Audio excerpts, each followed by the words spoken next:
accepted for it? Yeah.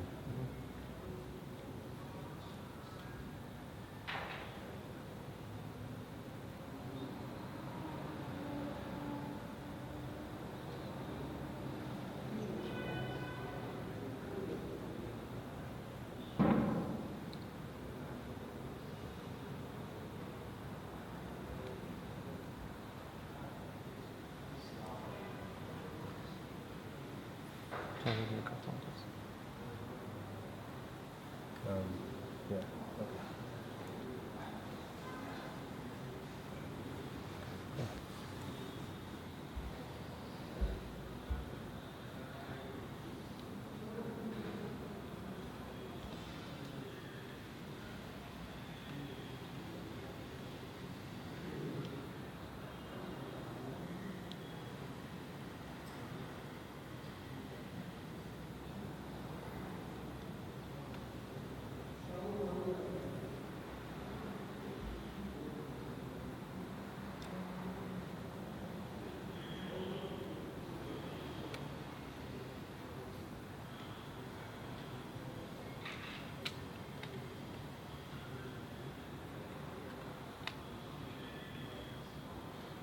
Okay. Okay.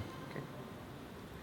Hacı, bir daha çox sağ olun bizi qəbul etdiyiniz üçün, vaxt ayırdığınız üçün.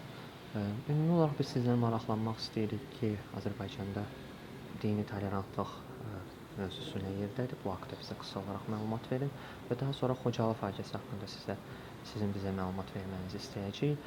Tarixi baxımından yox, sırf dini baxımından bunun nə məna olduğunu, İslamın bunu necə qiymətləndirdiyini və İslam dünyasının buna bu hadisəyə reaksiyası necə olmuşdur? Bismillahirrahmanirrahim. İlk növbədə məni dinləyənləri, məni görənləri, məni eşidənləri mən təşəkkür edirəm.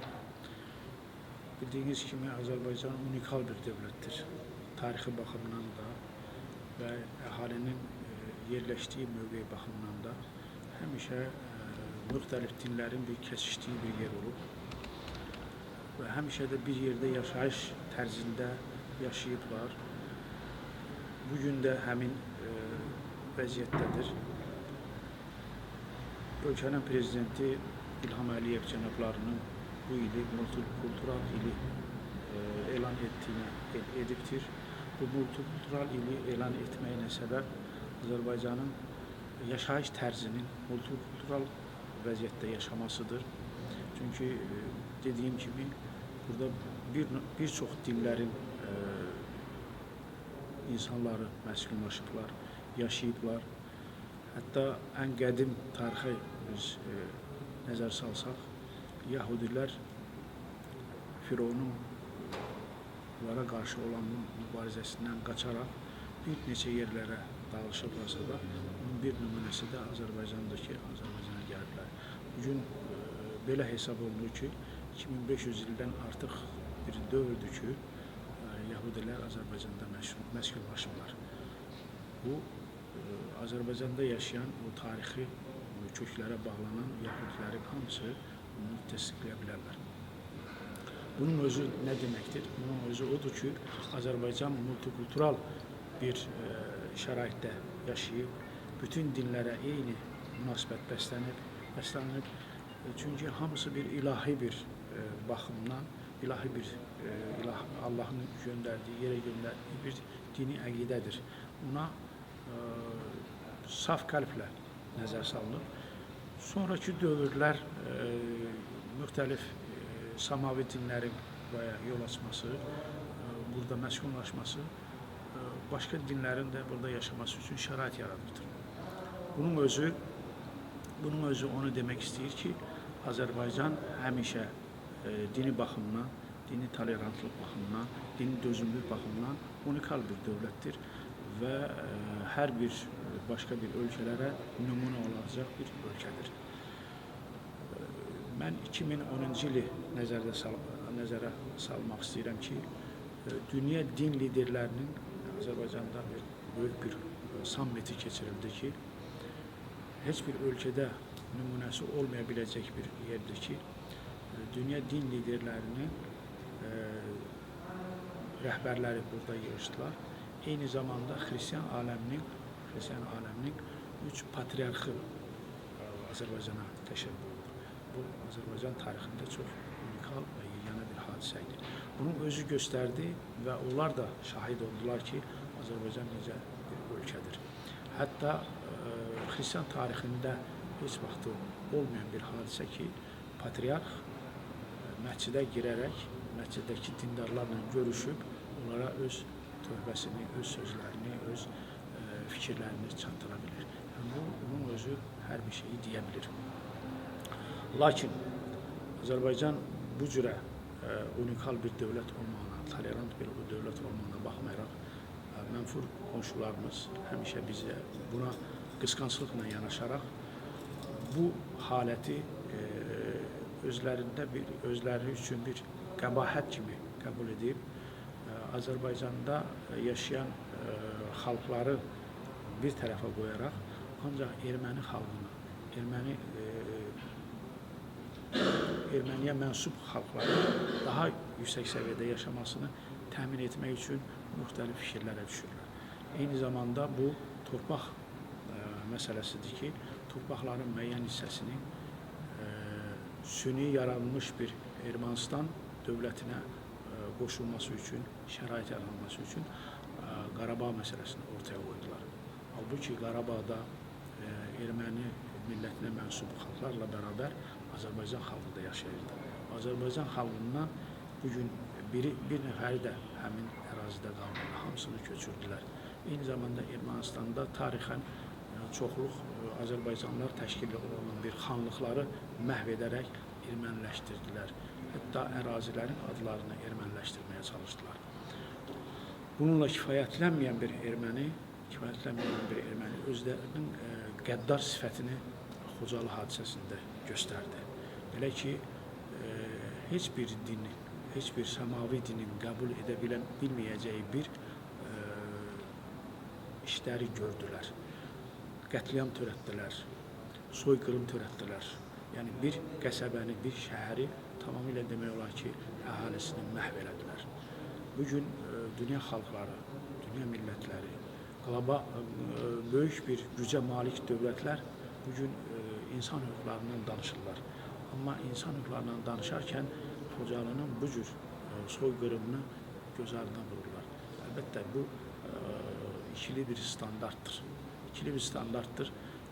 İkinci də ki, burada mən deyərdim ki, Azərbaycan xalqına olunmuş illərlə soyqırımı, illərlə qanlı tarixi yadlardan çıxartmışlar.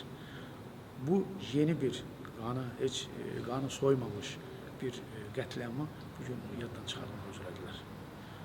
Mən ümid edirəm ki,